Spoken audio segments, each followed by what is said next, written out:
উপস্থিত আছেন কবি মোহাম্মদ নুরুল হুদা, আমার সামনে উপস্থিত আছেন, আমি মনে করি মাহফুজা মঙ্গলের রচয়িতা আসলে তারা, আমি নই। আমি এই কাব্যগ্রন্থটি রচনা করি নেই এবং প্রকৃতপক্ষে আমি কাব্যটি রচনা করি নেই। মোহাম্মদ নুরুল হুদা যে কথাটি বলতে পারতেন, তিনি আসলে সে কথাটি সম্ভবত তার স্মরণে নেই। কেননা আজ থেকে 15 বছর আগে আমি যখন রাইটার্স ক্লাবে একটি কবিতা পাঠ করেছিলাম, কবিতার তার নাম ছিল বল উপাখ্যান। এই নামে আমার একটি কবিতা গ্রন্থ আছে। 15 বছর আগে তিনি যখন এই কবিতা নিয়ে আলোচনা করেছিলেন, তখন তিনি বলেছিলেন যে মজিদ যখন কবিতাটি পড়ছিল তখন মনে হলো আমি দাঁড়িয়ে একটি শ্রদ্ধা জ্ঞাপন করি। কেননা যে তিনি প্রথম মনে হয় 60-এর দশকের কবিতাকে চ্যালেঞ্জ করলেন, কিন্তু কিছুক্ষণ পরে বললেন না, শেষ হওয়ার পর্যায়ে এসে মনে হলো 60-এর কবিতাকে চ্যালেঞ্জ করতে পারেননি। এই যে 60-এর কবিতার যে স্লাইডা, এই 60-এর কবির স্লাইডা আমার মনে হয় সেটিও মজিদ মাহমুদের বল উপাখ্যান অতিক্রম করেছে। এমনকি তারপরেও যে আপেল কাহিনী নামের তিনি যে একটি কাব্যগ্রন্থ লিখেছেন, মজিদ মাহমুদ কখনো বললে তার বল উপাখ্যান এবং আপেল কাহিনীর কথা বলেন। তিনি বলেন যে বল উপাখ্যান এবং আপেল কাহিনী নামে তিনি দুটি কাব্যগ্রন্থ লিখেছেন, তিনি মাহফুজা মঙ্গল নামে কোনো কাব্যগ্রন্থ লেখেন নাই। এবং আমার যারা পাঠক, আমি সর্বদাই সেই কথাই বলি যে মাহফুজা মঙ্গল রচনা করেছে মূলত তার পাঠকেরা, এবং আমি বাধ্য হয়ে আজকে একজন আলোচকের অতিরিক্ত আসলে কিছুই নয়, আমাকে তারা বাধ্য করেছে এবং বারংবার আমি এটা ভেবেছি যে প্রবেশিকা হিসাবে আসতে পারে। যে রবীন্দ্রনাথকে আমরা হয়তো সোনারতরীর কবি হিসাবে দেখি, আসলে কি রবীন্দ্রনাথ সোনারতরীর কবি? কিংবা যদি বলি গীতাঞ্জলি, যে কীর্তি দিয়ে তাকে নোবেল এনে দিয়েছেন, সেটি কি আসলে রবীন্দ্রনাথ? রবীন্দ্রনাথকে চিনবার জন্য এই দুটি কাব্যগ্রন্থ আসলে খুবই সামান্যতর।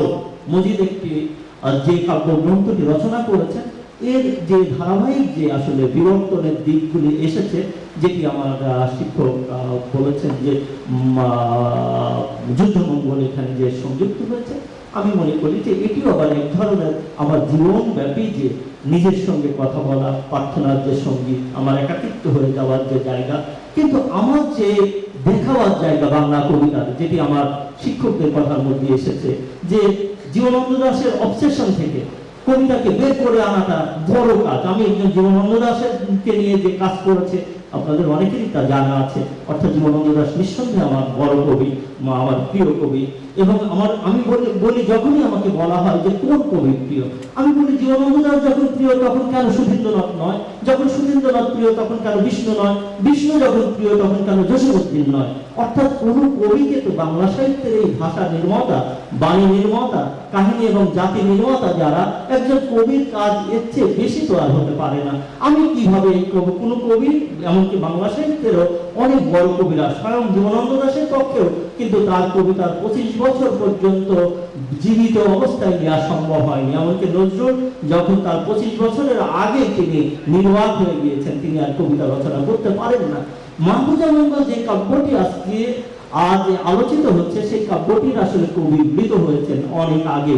কেননা তিনি মাহফুজা মঙ্গল নিয়ে বাধ্য হয়ে আমার শিক্ষকদের মতোই এখানে আসলে হাজির হয়েছেন। কেননা প্রতিনিয়ত এই কাব্যটি যে নবায়ন হয়, আমি ভাবি তাই কি এই কাব্যটি, যেমন গত সম্প্রতি একজন কবি, আমি নাম হয়তো বলি না, তিনি বললেন যে বাংলা সাহিত্যে 25 বছর ধরে এরকম একটি কাব্যগ্রন্থ আছে যে গ্রন্থটি পাঠ করতে আমার চোখে পানি এসে গিয়েছে, এরকম একটি কাব্যগ্রন্থ আপনি রচনা করেছেন। আমি বললাম না, আমি তো এটি রচনা করিনি, এটি তো আমার কাব্যগ্রন্থ নয়। আমার কাব্যগ্রন্থের কথা যদি কখনো আপনাদের বলতে হয়, বল উপাখ্যান, আপেল কাহিনী, এমনকি ধাত্রী ক্লিনিকের জন্ম, এ ধরনের কবিতা। আমি দু একটি আমাকে যারা তৈরি করেছেন, আমি দুই একটি উদাহরণ দিতে চাই। কেননা শুরুতেই আমার বন্ধু শামীমুল হক শামীম একটি আলোচনায় বলতে শুরু করলেন যে হলো তারা ভেবেছিলেন এই কবিকে একদিন নির্বাসিত হতে হবে, সর্বোচ্চ জায়গায় যেতে হবে। আমি আসলে তো নির্বাসিত হওয়ার জন্যই আসলে অপেক্ষা করছি। যে কবিকে নির্বাসিত যেতে হয়নি, সে কবি তো কবিতা লেখেননি। কেননা যে সত্য যিনি উচ্চারণ করতে পারেন না, যে সত্যের জন্য তিনি নির্বাচিত হন না, সে কবি, আমি শুধু সেই নির্বাচিত হওয়ার চরমটি রচনা করতে চাই, যে চরমটি আমি আসলে সত্য আবিষ্কারের দিকেই যেতে চাই। আমি যখন এই কাব্যগ্রন্থটি আমার মনে আছে, আমি এখনো শ্রদ্ধা করে স্মরণ করছি গাজী শামসুর রহমান, যিনি আপনারা জানেন যে দবির নামে যিনি আইনের ব্যাখ্যা দিতেন। আমরা একবার তখন 89 সালে আমি একটি সাংবাদিক প্রশিক্ষণ কোর্সে 15 দিন ব্যাপী ছিলাম। সেখানে অনেক কবিরা যেতেন, সমুদ্রদাকে মনে পড়ছে, উনি যেতেন, ওনারা যেতেন। শেষ দিনে আমাকে ওনার নাম কামরুল হাসান মঞ্জু, যিনি একজন ভালো আবৃত্তিকার, ওনাকে একটা বই দিয়েছিলাম। উনি বললেন যে আপনার শেষের দিন আপনার কাছে আরেকটি বই আছে। আমি ভাবলাম যে মফস্বলের একজন কবি লেটার প্রেস থেকে বেরিয়েছে, যার হয়তো অসংখ্য বানানো ভুল থাকতে পারে, সার্টিফিকেট বিতরণী। উনি দেখলেন সভাপতির আসনে গাজী শামসুর রহমান উঠলেন। কবি বললেন যে আজকে আমি সংবাদপত্র নিয়ে কথা বলবো না, আজকে আমি আইন নিয়েও কথা বলবো না, একটি কাব্যগ্রন্থ নিয়ে কথা বলবো। সেই কাব্যগ্রন্থের নাম মাহফুজা মঙ্গল, কবির নাম মজিদ মাহমুদ। আমি শুনেছি এই কবি এখানে উপস্থিত আছেন, মঞ্জু আমাকে একটা বই দিয়েছে, এই বইয়ের কবিতা পড়তে আমি অভিভূত হয়ে গিয়েছি। আমাকে 60 বছরের জীবনে আমাকে আর কোনো কাব্যগ্রন্থ এমন আলোড়িত করেনি। আমি আমার স্ত্রীকেও কবিতা পড়ে শুনিয়েছি। স্ত্রীকে কবিতা পড়ে শোনানো নিঃসন্দেহে এটা সাহিত্যের কোনো মাপকাঠি নয়, কিন্তু আমি বলছি যে এই যে যারা নির্মাণ করছেন, তিনি বলছেন যে আমরা বিশ্বাস করি এই কবির হাতে একদিন সেই সংকট কেটে যাবে। আমি সংকট কাটাবারকে কবিতার হাতে আমাকে দায়, আমি কি কবিতার কাছে বন্দী যে আমাকে কবিতার সংকট কাটাতে হবে? আসলে যে প্রতিটি কবিতা একজন কবি আসলে সমান দরদে, সমান অভিজ্ঞতায়, কালের ইতিহাস নির্মাণের প্রয়োজনে তিনি কিন্তু লিখে চলেন। তার পাঠক সেটা আবার নতুন করে এটা বিনির্মাণ করেন। পাঠক যে কবিতা পাঠকের নির্মাণের থাকে না, পাঠকের নেবাদ থাকে না, সেই কবিতা পাঠক প্রত্যাখ্যান করে। আপনারা হয়তো শুনেছেন যে সবাই বলে আমি একজন ভালো নাকি প্রবন্ধকারক। গত কয়েকদিন আমার শিক্ষক বেগম আক্তার কামালও বললেন যে তোমার প্রবন্ধের যে জায়গাটা, আমার নাছির আহমেদ বললেন যে তিনি বাংলা একাডেমিকে আমাকে সিলেকশন দিয়েছিলেন। কিন্তু প্রশ্নটি হলো যে সেই আমাকে অনেকেই বলে যে কবিতার একটা ব্যাখ্যা তৈরি করো তোমার। আমি বলি যে না, এই কবিতা ব্যাখ্যার কাজ তো আমার অন্যের কবিতার ব্যাখ্যার কাজ, কারণ কবিতা তো পাঠক নিজেই তৈরি করবেন। পাঠককে আমি কেমন করে বলবো যে আমার কবিতা এটি ভালো, এখানে এই বিদ্যা আছে, এই রসবোধ আছে, এই নন্দন তত্ত্ব আছে, এইটা দিয়ে কবিতা বুঝতে হবে। রবীন্দ্রনাথ আমাদের কাছে সেভাবে পৌঁছায় নাই, আমাদের কাছে এমনকি বিহারী লালও সেভাবে পৌঁছায় নেন। আমি নিঃসন্দেহে বলবো যে যেটা স্মরণ করে দিলেন সারদা মঙ্গল, আমি সারদা মঙ্গলের চেয়ে হয়তো বা ভারতচন্দ্র রায়গোনাকারকে সামনে এনেছি, সেটি একটি রাজনৈতিক কারণে। তার কারণ হলো যে সারদা মঙ্গলকে আমি স্মরণ করতে পারতাম, কিন্তু পারিনি এই জন্য যেভাবে আমি ঈশ্বরচন্দ্র গুপ্তকে স্মরণ করি নাই। কারণ ঈশ্বর গুপ্তকে যেভাবে আমি আধুনিক বলবো না, যেভাবে আমি প্রাচীন বলবো না, সেভাবে সারদা মঙ্গলকেও আমি মনে করি না যে আধুনিক কিংবা প্রাচীন। কিন্তু আমি বলতে চেয়েছি যে যেটি অধ্যাপক বেগম আক্তার কামাল স্মরণ করিয়ে দিয়েছেন যে 19 শতকের শুরুতে যে সিভিলিয়ানদের বাংলা শেখাবার জন্য যে নতুন ভাষা এবং নতুন আপনার একটা ব্যারিয়ার তৈরি হলো, সেটি আমাদের অনেক দিয়েছে বটে, আবার আমাদেরকে বিচ্ছিন্ন করেছে। মাহফুজা মঙ্গল সেই বিচ্ছিন্নটা কিছুটা ঘোচাতে চেয়েছে, এর বেশি কিছু নয়। সেটা যখনই কেউ মঙ্গল কাব্য প্রসঙ্গ আসে, তখন কেউ ভারতচন্দ্রের কথা বলে, কেউ বিজয় গুপ্তের কথা বলে, মুকুন্দ রামের কথা বলে, তখন আমার মনে হয় যে এইভাবেই তো বাঙালি জাতি তার ভাষা, তার ইতিহাসকে টিকিয়ে রেখেছে। সেই স্মরণের জায়গা থেকে নিঃসন্দেহে মাহফুজা মঙ্গল কাব্যের সঙ্গে তার কোনো সম্পর্ক নেই। এমনকি যে অ্যাপেন্ডিক্সগুলি তিনি তৈরি করেছেন, সেখানেও কিন্তু আধুনিক অবয়বে সেখানে একটু চিহ্ন রেখে যাওয়ার চেষ্টা করেছেন। মোটেও তিনি মঙ্গল কাব্য লিখতে চাননি। আরেকটি কথা বলবো, যেটা হুলা ভাই বললেন, সেটা প্রেক্ষিতে বড় কারখানার প্রেক্ষাপটে আমি আরেকটি কথা বলবো। এটিও ঠিক তার রিডাররা কিভাবে তৈরি করছেন। 2002 সালে আমি যখন পশ্চিমবঙ্গে বাংলা একাডেমিতে একটি 70s সত্য সোহাগ নামে একটি অনুষ্ঠানে ছিলাম, আমি কবি হিসাবে নয়, প্রবন্ধিক হিসাবে ছিলাম। আমাদের এখানে 70s সব বিখ্যাত কবিরা ছিলেন, ওখানেও জয় গোস্বামী, সুনীল গঙ্গোপাধ্যায়, আপনার শক্তি চট্টোপাধ্যায় সবাই ছিলেন। সেখানে প্রধান আলোচক ছিলেন মঞ্জুষ দাশগুপ্ত।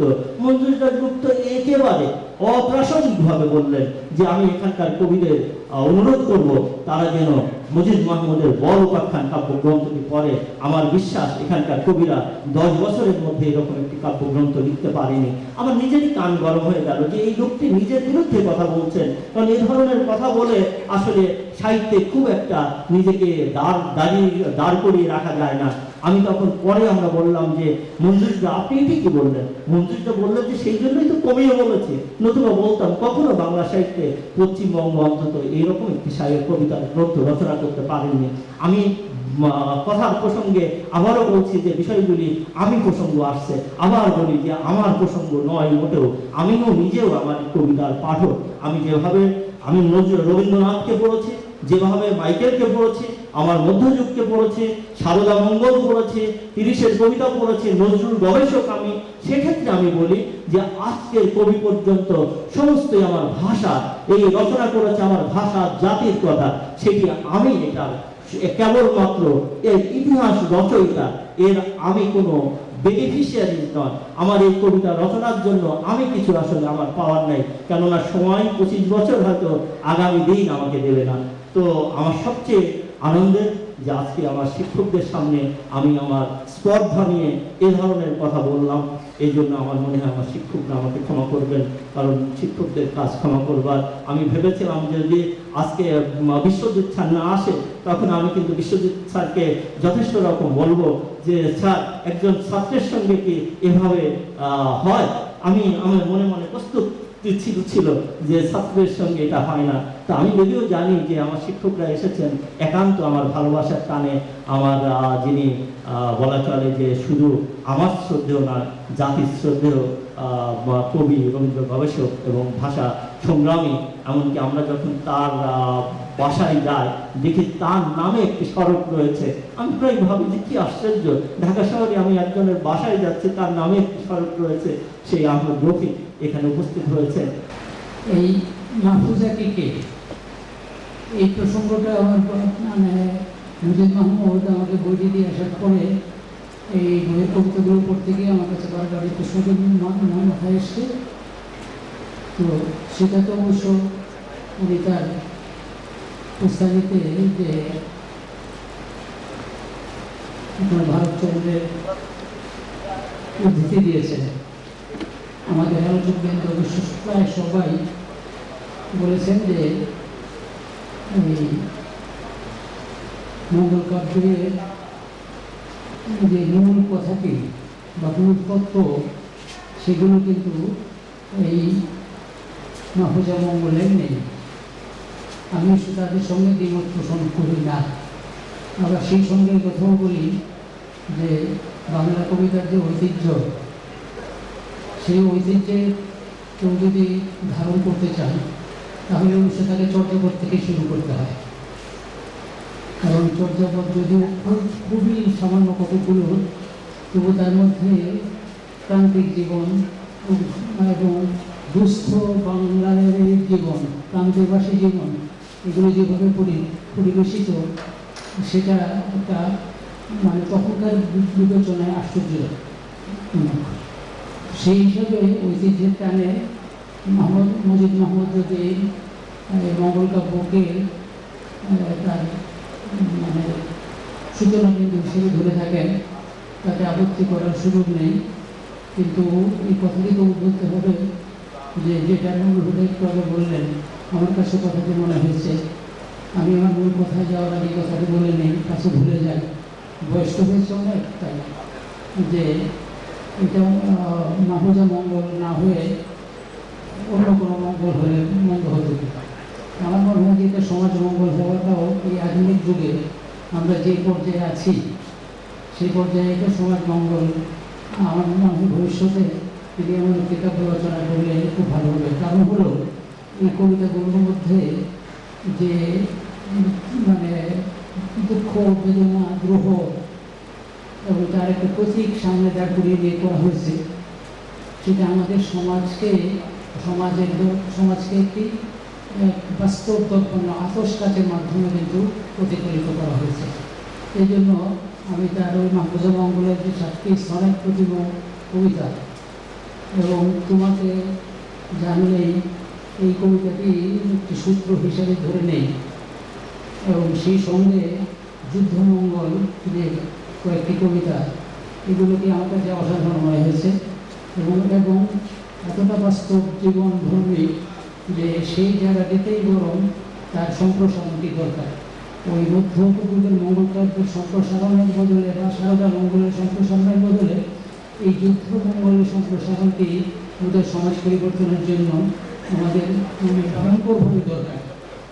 কারণ আমাদের সমাজ এখন যে অবস্থায় পৌঁছেছে ওই মঙ্গল কাব্যের যুগে মধ্যযুগে যে তাড়নাগুলো ছিল, যেটা বিভিন্ন যারা এই মঙ্গল কাব্য নিয়ে আলোচনা করেছেন, গবেষণা করেছেন, তারা যেভাবে বলেছেন সেই হিসাবে কিন্তু যে তার মধ্যবিত্ত জনজীবনের যে চিত্রগুলো ছিল, আমি মনে করি যে ধর্ম বিযুক্ত মধ্যযুগের যে প্রেম কাব্যগুলো, আমি আর দীর্ঘ এটা আলোচনায় যাচ্ছি না কারণ সময় নেই আমার হাতে, সেই প্রেম কাব্যগুলো হতে পারে এই মাহফুজার আর একটি মানসিক চিত্র।